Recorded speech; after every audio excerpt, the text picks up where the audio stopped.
buenas noches, bienvenidos a Noticias 22. Es viernes, los viernes se pone bien aquí en Noticias 22, la hora cultural de la televisión mexicana. Y como no, tenemos con Karen Rivera, viernes de ciencia, vamos a visitar el Buque Puma. También en Mirando Músicas, que cerramos como cada viernes con broche dorado, vamos a tener la presencia de Elena Rivera, que nos trae con Arturo Brennan. Y la tercera parte de la entrevista que tuvo Güemantzin Rodríguez con la secretaria de Cultura, Alejandra Frausto, en torno al proyecto Bosque de Chapultepec, Naturaleza y Cultura. ¿Qué más vamos a tener? Y hay que empezar ya con la información porque es mucha. Qué gusto saludar a Rafael García Villegas, a Güemantzin. ¿Cómo estás, Güemantzin? ¿Qué tal, Laura? ¿Qué tal, amigos de Canal 22? Así es, además de todo esto que estás comentando, hay un par de puntos importantes. Ayer fue el Día Nacional del Libro, forma en la que se conmemora el natalicio de Sor Juana Inés de la Cruz, y mientras nosotros estábamos en vivo hubo un par de actividades al respecto, y mucho tiene que ver con lo que nos va a platicar Rafa. ¿Cómo estás, Rafael? Bien, mi querido Juan, muy buenas noches, Laurita. Hola, Laura Regis, a la traducción de Lenguas de Señas Mexicana. Qué gusto saludarlos, cerrando la semana, y en efecto se entregó la presea Sor Juana, que cada año se conmemora también en el Día Nacional del Libro, para rendir tributo a la 10ª musa, y vamos a conocer quién es la ganadora este año.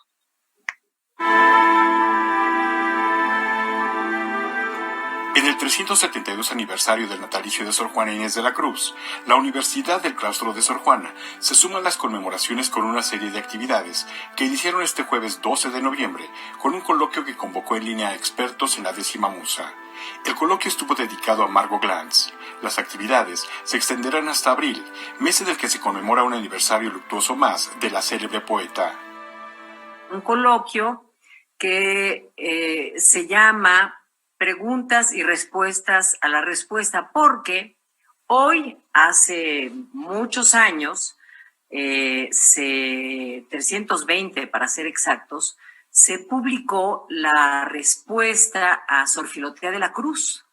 Se inauguró parte de la primera ruta de Sor Juana de Nepantla a Caat, con una serie de imágenes de esculturas que habíamos presentado ya hace unos meses, hechas por Antonio López, y hoy se presentaron 3 más. Una está aquí en el altar de muertos y 3 más que se presentaron en Nepantla. Para el 17 de abril de 2021 se tiene programada la develación de una escultura en la Rotonda de las Personas Ilustres, si las condiciones sanitarias lo permiten. Ese día también se planea la entrega de la presea Sor Juana. Y ese 17 de abril vamos a entregar la presea, y les voy a dar la primicia. Se la vamos a entregar a la doctora Sara Pot Herrera.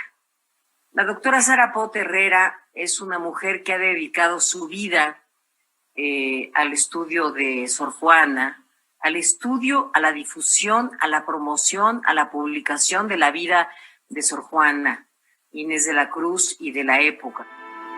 Luchadora por los derechos de la mujer para acceder al conocimiento, poeta que usó el silencio y la fe para su lucha, y figura que adquiere una mayor dimensión en la actualidad, dadas las circunstancias de género que el país enfrenta. Así es como define Carmen Beatriz López Portillo a Sor Juana. Ella utiliza a Santa Catarina como un ejemplo que siglos y siglos antes usa la palabra justamente para reivindicar el derecho de las mujeres a ser y a hacer de cara a la libertad, ¿no? Y lo que estamos viviendo en este momento es absolutamente indignante, es escandaloso en todos sentidos, es escandaloso desde el punto de vista de la sociedad, pero es escandaloso también que el poder, el gobierno, los gobiernos de los estados no sean capaces de ejercer el Estado de Derecho, de que haya una impunidad radical, que sigan pasando cosas, que sigan desapareciendo mujeres, que sigan atentando en contra de las mujeres, que sigan matándonos, que siga habiendo feminicidios. ¿Qué hay que hacer para detener este horror? Noticias 22, Víctor Gaspar. Interesante punto el que acabamos de escuchar, los puntos que acabamos de escuchar, porque forman parte de ese contrato social que validaba la existencia de los estados.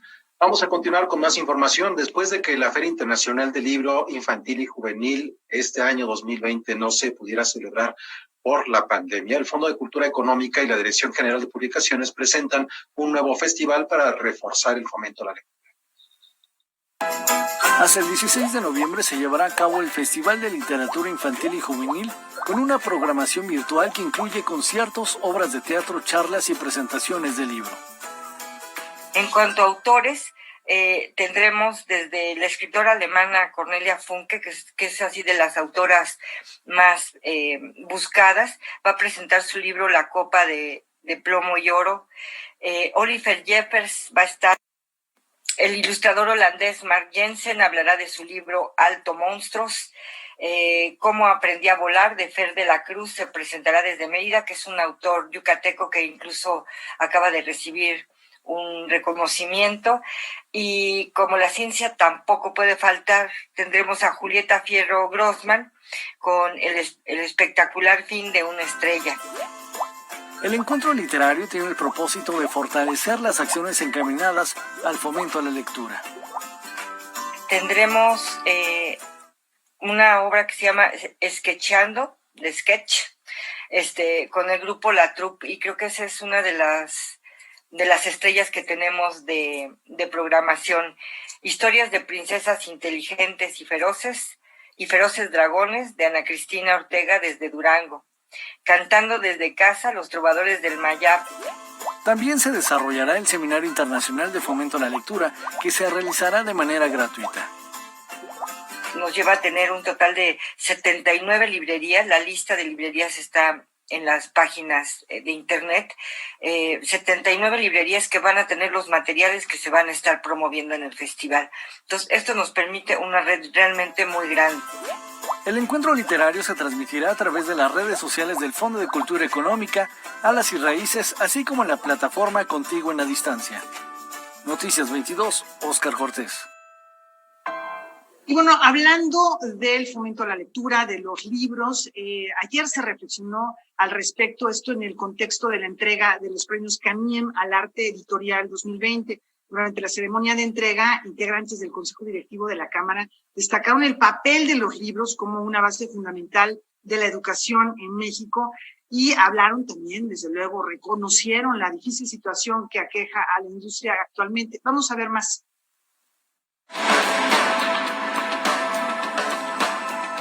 La Cámara Nacional de la Industria Editorial Mexicana entregó los premios editoriales 2020. La ceremonia comenzó con un mensaje en donde algunos integrantes de la CANIEM hablaron sobre la importancia de la palabra escrita y la libertad de expresión, el papel del libro y la lectura para tener ciudadanos informados, y se reconoció que la industria pasa por momentos difíciles. La realidad es que las políticas públicas orientadas a la promoción de la lectura no han sido adecuadas. Se han descuidado elementos fundamentales, las bibliotecas públicas y los programas de lectura. Las bibliotecas públicas deberían ser el bastión que motiva a la lectura. De acuerdo al último informe de gobierno, se reportan 7.454 bibliotecas a nivel nacional, es decir, cerca de 16.000 habitantes por biblioteca. La industria editorial está anclada al desarrollo educativo y cultural del país. Al no considerar estratégica para la industria nacional, queda fuera de programas de impulso y apoyo federal, y se nota en el poco apoyo al penúltimo eslabón de la cadena productiva del libro, la librería.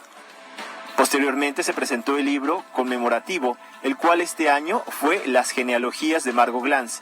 Se entregó el premio al mérito gremial 2020 a José Ignacio Echeverría, el premio nacional Juan Pablos a Joaquín Díez Canedo Flores, y se continuó con el resto de las categorías de las publicaciones reconocidas este año, entre ellas Poetas en Casa 2020 de Mantis Editores.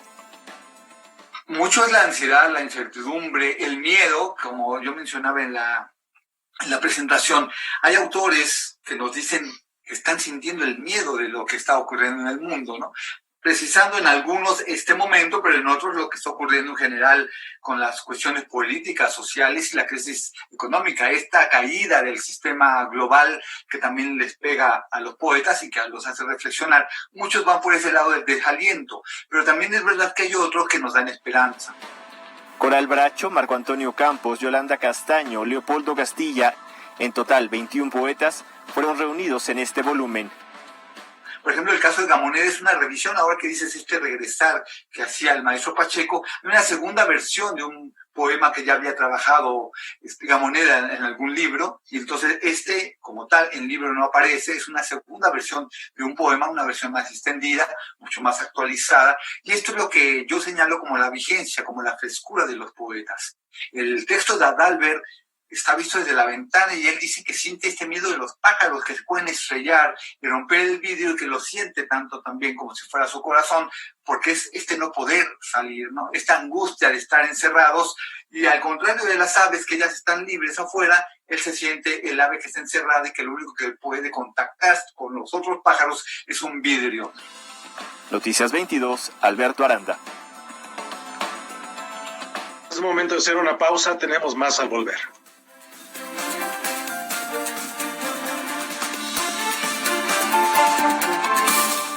Consejo Prevenims número 1. No bajes la guardia ante el COVID-19. Si tienes tos seca, fiebre persistente, dolor de cabeza, dificultad para respirar y dolor o presión en el pecho, no te quedes en casa. Busca atención médica. En el 800-22-22-668, la familia IMSS está para atenderte. Frente al COVID, más vale prevenir. Gobierno de México.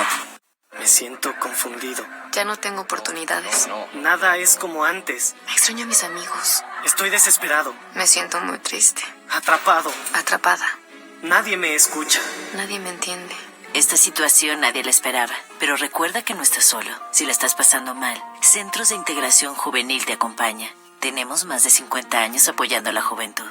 Llámanos. 55 52 12 12 12. Secretaría de Salud. Mejor vámonos por respeto, tomamos fraternidad, luego tolerancia, y cuando lleguemos a participación, giramos y ya por ahí nos vamos. La tarea de darle dirección a nuestras vidas es de todas y todos. Así hacemos comunidad. En cuanto me mudé, actualicé mi domicilio ante el INE. Quiero ser parte de mi comunidad cuando decidamos nuestro destino. Si te cambiaste de casa, ve al módulo y actualiza tu credencial. Tienes hasta el 10 de febrero de 2021. Contamos todas, contamos todos. INE.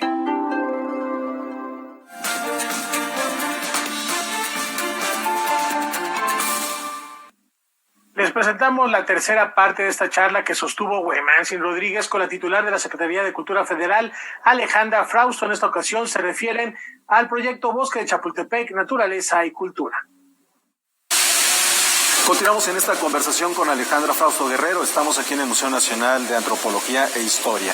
Cuando escucho todo esto, Alejandra, pienso en una pregunta que me lleva a dos ámbitos que son muy distintos y ambos urgentes en nuestro país. Por un lado, hoy la pandemia nos ha mostrado lo mejor y lo peor de lo que hemos sido. Y cuando pienso en lo mejor es la forma en la que de alguna manera las telecomunicaciones han permitido tener un acompañamiento distinto al que en cualquier otro momento la historia de la humanidad lo ha tenido. Ya ha señalado o ha marcado una ruta de trabajo que ya existía, pero que hoy nos demuestra que es más que urgente. Sin embargo, cuando pensamos en cuántos mexicanos tienen luz y cuántos de esos que tienen luz tienen computadoras y cuántos de esos que tienen computadoras tienen internet, estamos dejando a muchos millones de mexicanos sin la posibilidad de ver nada. Por otro lado, los 180 millones de teléfonos celulares que se han vendido en nuestro país están también delimitados en un segmento muy pequeño que tiene cierto poder adquisitivo. Nosotros no somos 180 millones de personas, pero hay 180 líneas telefónicas, 180 millones, lo que significa que todos los que estamos viendo en este momento alguna vez hemos tenido más de un celular.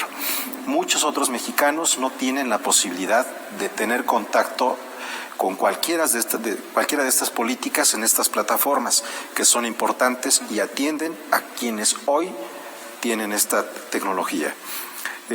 ¿Qué ocurre con esos otros mexicanos que viven en otras zonas alejadas de las redes telefónicas, de las redes de electricidad, de una cantidad de servicios enormes a los que también se necesita generar un ejercicio cultural en sus comunidades?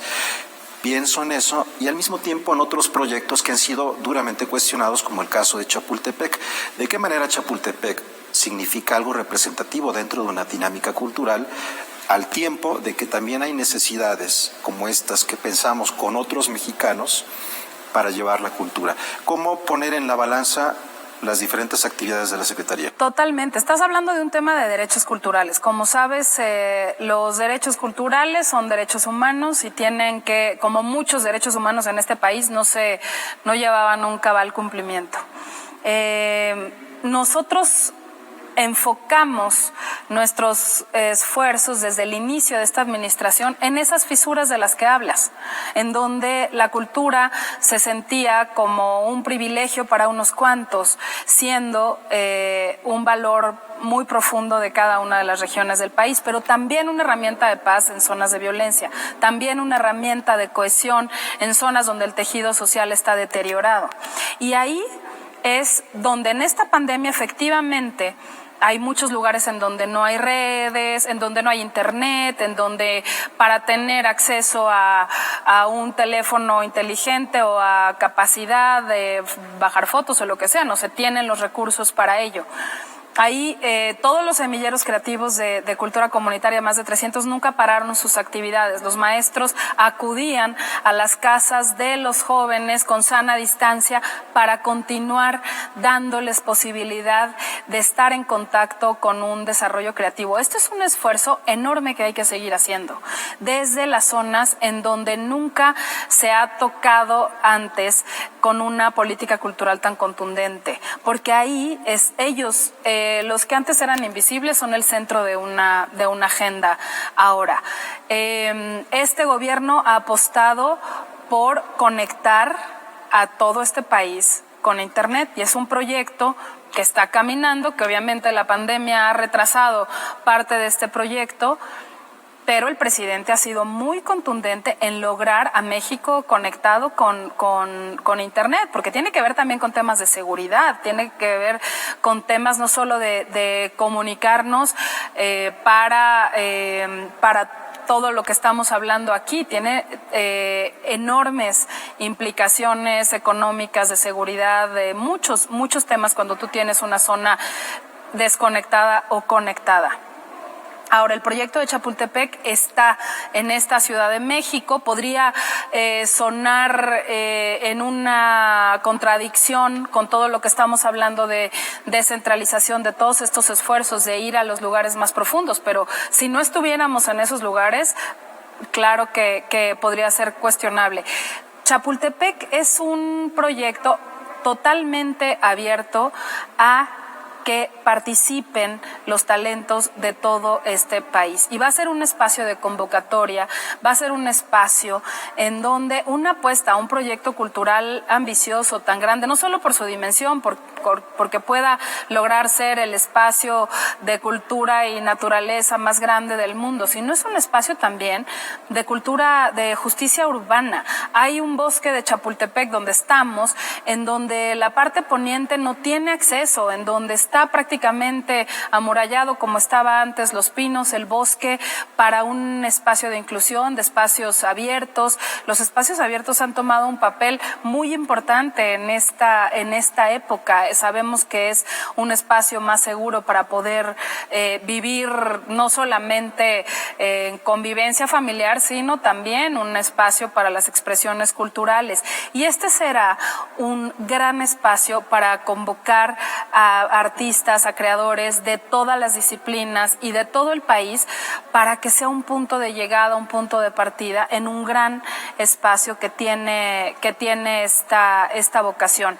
Tiene dos elementos que son la naturaleza, la reforestación, el cuidado del medio ambiente, con una visión mucho más amplia de cultura, y las manifestaciones artísticas y la atención a la infraestructura cultural que existe en este gran bosque como un nodo en donde ya hay una vida cultural plena, abandonada la infraestructura durante décadas en muchas ocasiones, y que hay que apostar por ello. Y ahí se está invirtiendo también en dignificar la infraestructura cultural que existe, en articularla y en lograr que este gran territorio se convierta en un territorio habitable y muy disfrutable para las familias de México. Yo creo que en un momento en donde se le está apostando poco a los grandes proyectos en el mundo, este puede ser un proyecto en donde se pues converjan muchísimos talentos, muchísimas voluntades y una fuente de trabajo cotidiana y fuerte para el sector cultural del país que entre en diálogo con las mejores manifestaciones de cultura de otros países. Una última pregunta, Alejandra. Cuando pensamos en cultura, difícilmente algún mexicano va a decir que no es importante. Siempre hablarán bien de la cultura. De eso a invertir en cultura es otra cosa. De eso a pagar la cultura es otra cosa, aunque la cultura es un bien que en muchas ocasiones se ha distribuido o difundido de manera gratuita, no significa que no cueste. Cuesta como absolutamente cualquier actividad humana. Así es. Estamos a la espera de un presupuesto, no está en tus manos esa decisión.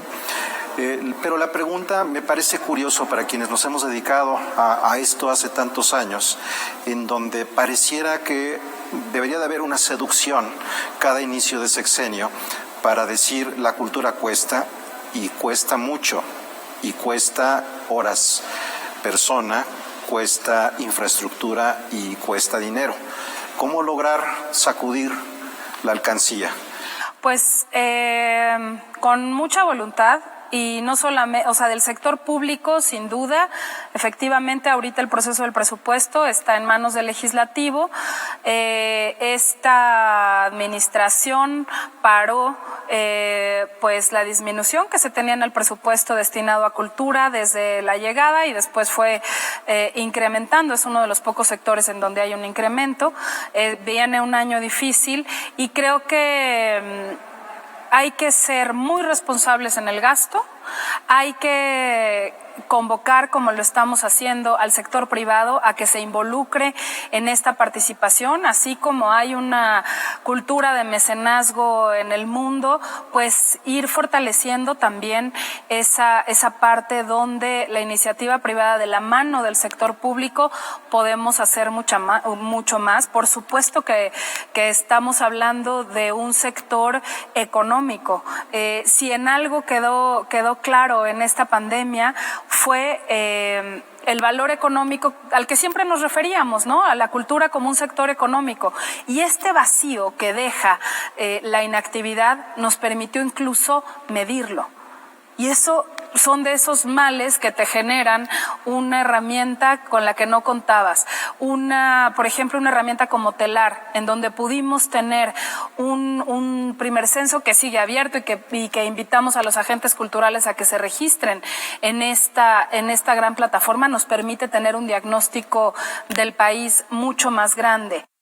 Alejandra, muchas gracias por este tiempo aquí en Canal 22 Gracias. Y espero que pronto tengamos el gusto de volver a conversar sobre Encantada. la forma en la que todos estos temas están evolucionando. Así es, y pues muchísimas gracias a Canal 22 y felicitar a todo el equipo porque se los he dicho en varias ocasiones, su trabajo en esta época tan difícil no paró nunca, nos ayudaron mucho, nos han seguido ayudando como sociedad a entender lo que está pasando y pues es un gusto estar aquí siempre. Muchas gracias, Alejandra, por este tiempo aquí en Noticias 22. Ahora estén al pendiente porque la entrevista completa se va a transmitir también por Canal 22 para que puedan verla. Y bueno, Julio López platicó con David Pablos sobre su película El baile de los 41. Veamos. Nivada presenta. Señor presidente, hubo una redada en una fiesta en la calle de La Paz. El 18 de noviembre de 1901, el país se escandalizaba pues una redada policial dejaba al descubierto a un grupo de hombres homosexuales de la élite mexicana. José Guadalupe Posada dio cuenta de este hecho en una viñeta que tituló Los 41 maricones. Este hecho es retomado por el cineasta David Pablos para hablar de la represión que sufrió la comunidad LGBT desde el Porfiriato y lo plasma en la película El baile de los 41. Y no deja de sorprenderme que ver a dos hombres besándose sea más polémico que ver imágenes de asesinatos día a día que vivimos en este país, de ver imágenes de tortura. A mí eso me sorprende profundamente y es donde digo, hay cosas que no han cambiado tanto desde el Porfiriato hasta nuestros días. El filme toma como hilo conductor el matrimonio arreglado entre Ignacio de la Torre y la hija del presidente Porfirio Díaz. Esta es la oportunidad que el joven político necesita para escalar rápidamente. Sin embargo, esconde un oscuro secreto. Pertenece a una organización clandestina que se presume fue fundada por Maximiliano de Habsburgo, el último emperador de México. Confieso, soy maricón. Lo menos que puedes hacer es mantener las apariencias. Y lo de Maximiliano, pues es un guiño que nos pareció simpático. Maximiliano, hay muchos rumores también de una supuesta homosexualidad y pues nos tomamos una licencia ahí de dar un guiño a un posible origen de este club clandestino de homosexuales. Aunque la película se toma esas libertades, detrás hay una gran investigación histórica que sirvió para reconstruir los hechos, pero también para recrear visualmente la época. La directora de fotografía, Carolina Costa, hace un trabajo estupendo. Nos muestra un mundo de excesos, escenas estilizadas que parecen más una ensoñación e imágenes abigarradas iluminadas a luz de vela. En primer plano encontramos a Mabel Cadena, a Alfonso Herrera y Emiliano Zurita, y a su alrededor a un grupo de actores que en cada escena que aparecen ofrecen un pequeño destello. Tuvo un proceso de taller actoral con todos, de que hicieran equipo, de que se creara una dinámica, una confianza que permitiera que el trabajo no se fuera muy fácil. Y yo creo que si se logró esta intimidad de la película y si fue tan fácil filmar esta película pese a la locura de técnica, fue porque la parte humana estábamos todos en sintonía y estábamos todos muy conectados. Al final la película termina más hablando de un triángulo amoroso que de la represión que sufría la comunidad homosexual a principios del siglo XIX. Noticias 22, Julio López. Y a propósito de esto que dice Julio López, dos cosas. Uno, aquí está el grabado de José Guadalupe Posada que refiere a este caso. Y dos, si quiere conocer más sobre el baile de los 41, no se pierdan Debate 22 el día de hoy con Álvaro Cueva a las 9 de la noche, quien va a tener al director de la cinta, David Pablos, al actor Juan Manuel Torreblanca y el especialista en temas LGTB, Paco Robledo. Así que la invitación es para que se quede en la señal de Canal 22 al término de este espacio informativo Noticias 22. Vamos a hacer una pausa, volvemos con más.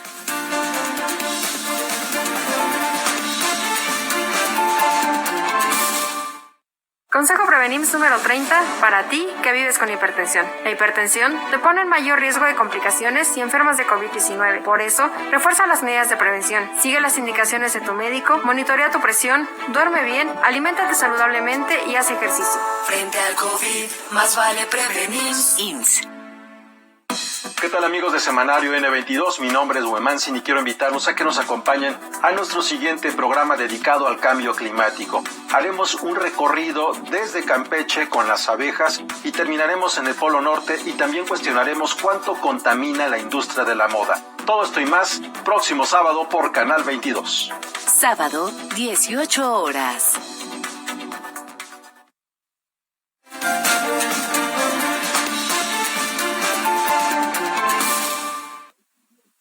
Esta noche, elimina la ciencia en movimiento. Nos hacemos a la mar a bordo del Puma, el buque oceanográfico que celebra 40 años de historia.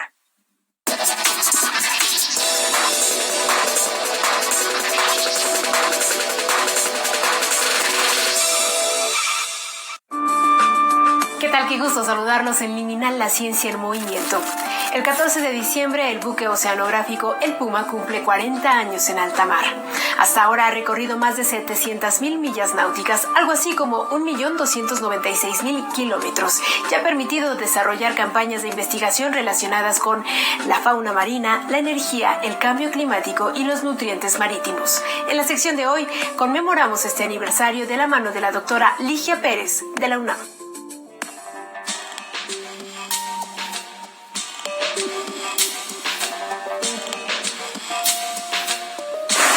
El buque oceanográfico El Puma es considerado un laboratorio flotante porque cuenta con una infraestructura de espacios que pueden ser dedicados a actividades específicas como un laboratorio de química, un laboratorio de biología, un laboratorio de procesado de muestras.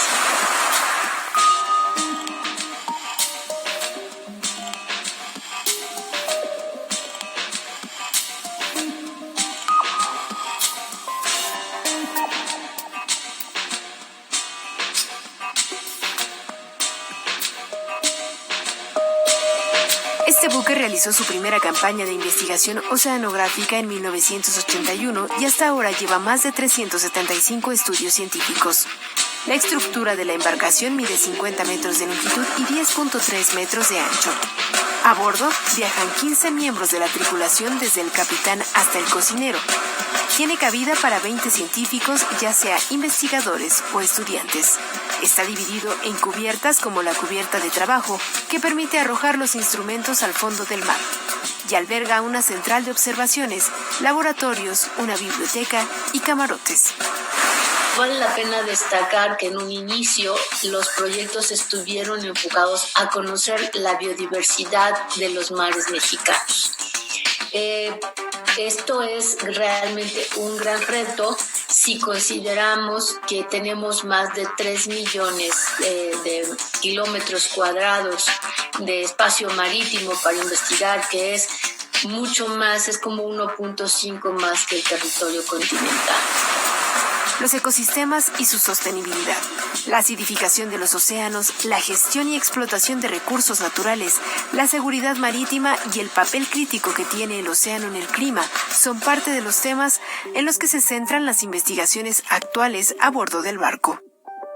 ¿Por qué tiene un papel crítico el océano en el clima? Porque precisamente se considera el principal termorregulador del planeta, es decir, el subsistema oceánico del gran sistema climático terrestre es el que propicia que tengamos temperaturas habitables en el planeta. Entonces, por eso tiene un papel crítico.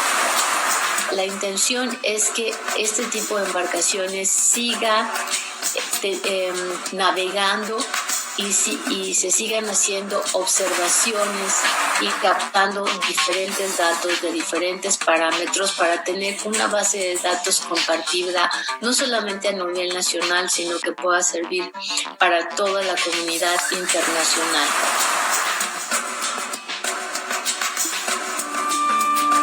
En México existen muy pocas embarcaciones con estas características de investigación en ciencias del mar. En tiempos en los que la ciencia se cuestiona y se escatiman los recursos para ella, festejar proyectos como este es una muestra de que el conocimiento y la investigación científica son fundamentales para desarrollar estrategias políticas y ambientales en beneficio de la humanidad.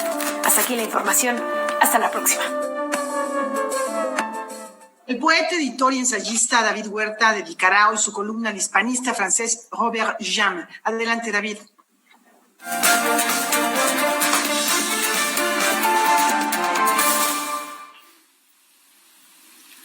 Robert Jam, hispanista francés, nació en el año de 1927 y murió el pasado 12 de octubre de este año de 2020.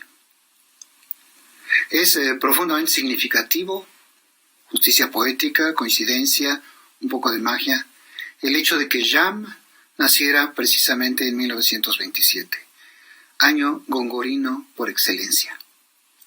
En ese año, un grupo extraordinario de poetas y estudiosos españoles, Federico García Lorca, Rafael Alberti, Vicente Alexandre, Luis Cernuda, Jorge Guillén, Dámaso Alonso, se unieron para conmemorar los 300 años de la muerte de Luis de Góngora. De 1627 a 1927, el año que distingue a esa generación de escritores, poetas españoles, transcurrió la fama póstuma muy desigual, muy accidentada del más grande poeta de nuestra lengua, de la lengua española. En ese amplio horizonte que abrió el intento de reivindicación de los poetas de 1927 se inscribe la obra de Robert Jam. Antonio Latorre lo llamó príncipe de los gongoristas modernos, un homenaje genuino de un sabio a otro sabio. Los libros de Robert Jam, sus estudios, sus ediciones de Góngora son ejemplares. No puede uno dejar de leer, si quiere estudiar con un mínimo de seriedad la obra gongorina, su gran libro La obra poética de don Luis de Góngora y Argote. Robert Jam militó en el Partido Comunista Francés y mostró en sus estudios, entre mil otras cosas, el valor del apoliticismo de Luis de Góngora, al mismo tiempo que desplegaba análisis muy lúcidos, muy brillantes sobre las virtudes críticas que hay en los versos de este poeta formidable, uno de los más grandes de la Europa del siglo XVII. Admirable Robert Jam, descanse en paz.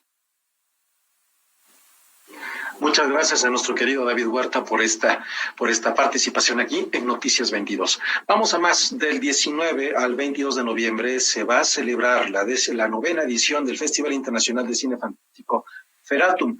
Este año regresa con la presentación de 17 películas y una atractiva selección de cortometrajes. Todo está listo para Feratum Film Fest. Este año presentarán 17 largometrajes internacionales, 38 cortos nacionales y 16 de otras partes del mundo. El festival ha tenido que reinventarse desde sus cimientos para poder sacar adelante esta 9ª edición.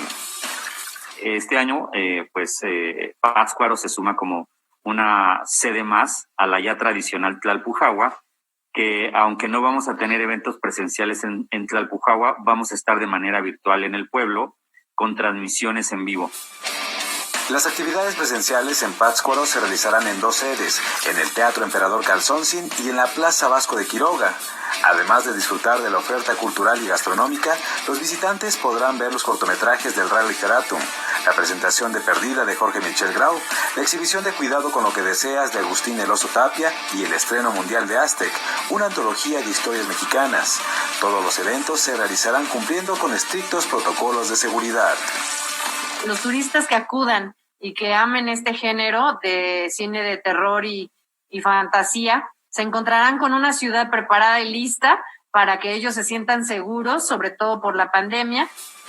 Feratum también viaja a todo el país a través de sus sedes virtuales. Basta con hacer un breve registro en Filmin Latino o Cinépolis Click para disfrutar de toda la programación que ofrece el festival. Este año inauguran con el filme canadiense Come True de Anthony Burns. Y gracias a la colaboración de Fotográfica MX, se podrá disfrutar en su sitio web la versión restaurada de Macario, dirigida por Roberto Gabaldón, a 60 años de su estreno. Y le vamos a hacer entrega del Nosferatum de Oro al primer actor Ignacio López Tarso, que en esta ocasión no puede ser de manera presencial, pero sí le haremos llegar el trofeo a su domicilio y esto pues también será transmitido. Cabe mencionar que Canal 22 también será sede. En el marco del festival transmitirán un ciclo de cortometrajes de la sección oficial. Noticias 22, Julio López. Luego de la pausa, Mirando Músicas con Juan Arturo Brennan.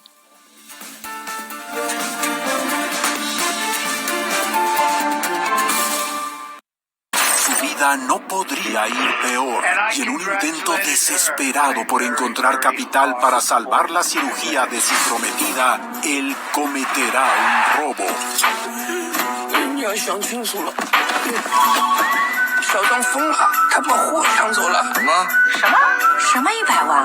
Que tenga un buen día. Cinema 22, muestra internacional de cine de la Cineteca Nacional, viernes 23:30 horas. Llegó el momento de hablar del nuevo escándalo del cine mexicano, de El Baile de los 41. Y para eso tenemos a 3 grandes invitados, su director, uno de los actores y un especialista. Esto es imperdible. El Baile de los 41, Debate 22. Quédense después del Noti. Les conviene. Los esperamos. Hoy, 21 horas.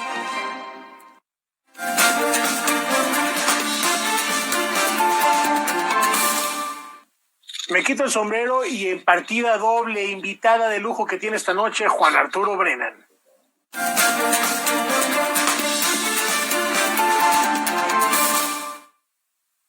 ¿Qué tal? Lo que tengo para ustedes hoy es una auténtica novedad, primicia, gusto y sorpresa.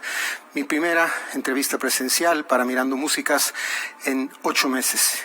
Y qué mejor, qué gusto particular que mi invitada de hoy sea Elena Rivera. Soprano, cantante, mexicana, sonorense, hermosillense, hermosillense ni más ni menos, que está aquí para hablarnos de un proyecto bien interesante y además de una consecuencia más interesante del proyecto. Elena, bienvenida, qué bueno que estás con nosotros. Muchas gracias. Y que sea una primicia para que pueda yo tener muchos más invitados presenciales. Me da Esperemos mucho gusto. que sí.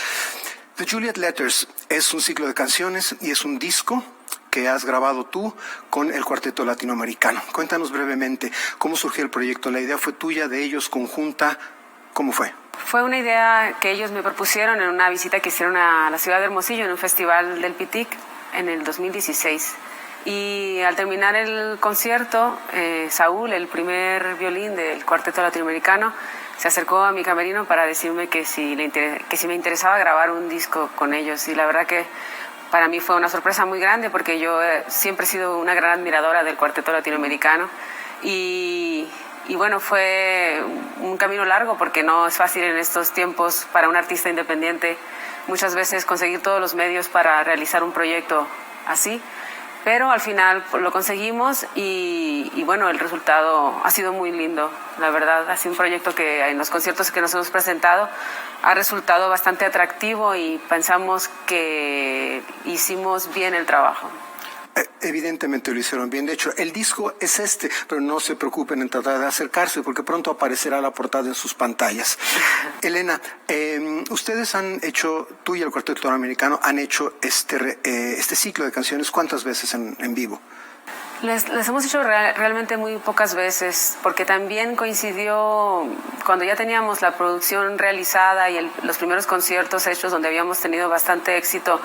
Nos surgieron otras invitaciones, pero desafortunadamente apareció la pandemia y se cancelaron algunos proyectos. Yo recuerdo particularmente dos. Tuve la suerte de verlos a ustedes y oírlos cantar una vez en el Pitic, en las fiestas en Hermosillo, y este mismo año en el Festival Alfonso Ortiz Tirado. Sí. Por cierto, si ustedes se están preguntando qué son las Juliet Letters, estrictamente es un ciclo de canciones. El espíritu es muy parecido a un ciclo de líder clásico, pero con un pequeño twist, porque los compositores de este ciclo de canciones son el rockero Elvis Costello y el cuarteto Brodsky, que es una mezcla bastante curiosa, pero muy interesante precisamente por la aparente diversidad de sus orígenes. Si ustedes se preguntan cómo diablos puede sonar un grupo de canciones que fue compuesto por el rockero Elvis Costello en colaboración con el cuarteto Brodsky, que es un cuarteto clásico, aunque toca de todo, vale más una imagen y un sonido que 1000 palabras.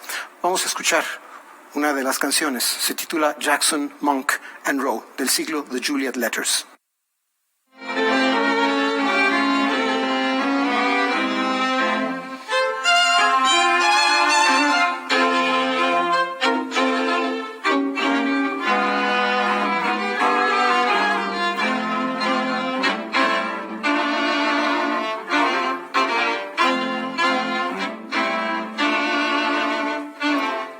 Sisters four and brothers three.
pues ahí está la muestra de parte del proyecto del Juliet Letters, esta canción titulada Jackson, Monk and Rowe, cantada por Elena Rivera, acompañada por el Cuarteto Latinoamericano. Elena, dinos brevemente, ¿cómo fue el trabajo de la grabación con este cuarteto de músicos tan singulares? Bueno, pues esos músicos tan singulares son singulares porque son muy exigentes con su música. La verdad que trabajar con ellos requiere de un esfuerzo muy intenso porque hay que ponerse al nivel y para mí fue un privilegio que ellos me vieran la capacidad en mí de acercarme al nivel de música que ellos son que valen para interpretar. Así que el trabajo que hicimos en el estudio fue un trabajo ya realmente, ya más bien fue una depuración del trabajo que ya habíamos realizado de investigación de los textos tan difíciles de traducir y de entender, de las cartas de Julieta y también de la música, que la adaptación que se hizo a esos textos en algunos momentos es complicada de entender. Una pregunta muy rápida. Sí. ¿El espíritu de las canciones, según tú, es más rock o es más música de concierto o está a la mitad del camino? Es que es un estilo difícil de definir, ¿no? Realmente tiene un toque, a veces incluso cercano a la música de los Beatles, otras veces musical inglés, otras veces se acerca a la música clásica y es un género realmente difícil de definir. Y por lo mismo creo que es muy atractivo y muy fácil de escuchar. Bueno, ahí está una descripción perfectamente adecuada a los fines de ustedes que nos ven y nos escuchan, pero por supuesto la recomendación es que se acerquen el disco. Está en formato físico, ya quedan pocos, no digo de este, sino en general, así que acérquense a él. Pero la razón fundamental por la que quise invitar a Elena esta noche, además de que nos hablara del proyecto, de su colaboración con mis amigos, los miembros del Cuarteto Latinoamericano, es que este disco acaba de ser nominado hace unos días para un Grammy Latino en la categoría de Mejor Álbum Clásico, cosa que nos llena de mucho orgullo porque es un álbum protagonizado por el Cuarteto Latinoamericano, que es mexicano, por Elena Rivera, que es mexicana, y voy a decir sonorense y hermosillense para que no se me enoje, así que es realmente muy notable. Les sugiero, si quieren, revisen la lista de los nominados para ver cómo está la competencia. Ojalá, Elena, que haya un Grammy Latino para este proyecto tuyo con el cuarteto, porque realmente es un proyecto muy bien realizado. Muchas gracias. Y me voy a despedir de Elena proponiéndole una pregunta un poco demencial. Elena, se me ocurrió a mí, no sé si te ha ocurrido a ti, que en algún momento de la vida Elvis Costello invitara al Cuarteto Latinoamericano a que le acompañara las canciones y que el Cuarteto Brodsky te invite a ti a cantarlas. Wow. Dime tu opinión. Bueno, eso sería una experiencia maravillosa. Yo también soy admiradora de Elvis Costello y por supuesto del Cuarteto Brodsky. Así que sería una combinación muy enriquecedora para todos y para mí sería un grandísimo privilegio. Ojalá que sí tengamos esa suerte. Voy a empujar un poquito con mis amigos del cuarteto para que ambas cosas sucedan. Terminamos así ya el Mirando Músicas de hoy. Elena Rivera, te agradezco muchísimo haber estado conmigo esta tarde. Recuerden que está nominado este disco de Juliet Letters al Grammy Latino y para que esto sea rapidísimo, es el próximo día 19. A unos cuantos días faltan para que se resuelvan las nominaciones. Estén pendientes. Yo prometo solemnemente que si hay Grammy Latino para The Juliet Letters, daré noticia y haré un poquito de escándalo aquí en este mismo espacio de Mirando Músicas. Por lo pronto, es todo. Gracias, Elena. Gracias a ustedes. Nos vemos y nos miramos pronto. Hasta pronto. Bueno, pues mucha suerte para el Grammy Latino la próxima semana y de cualquier modo, ahí está, la música es lo importante. Gracias a todos por su atención esta noche, este viernes. Compañeros, muy buenas noches. Muchas gracias, nos vemos el lunes. Hasta pronto, buen fin de semana.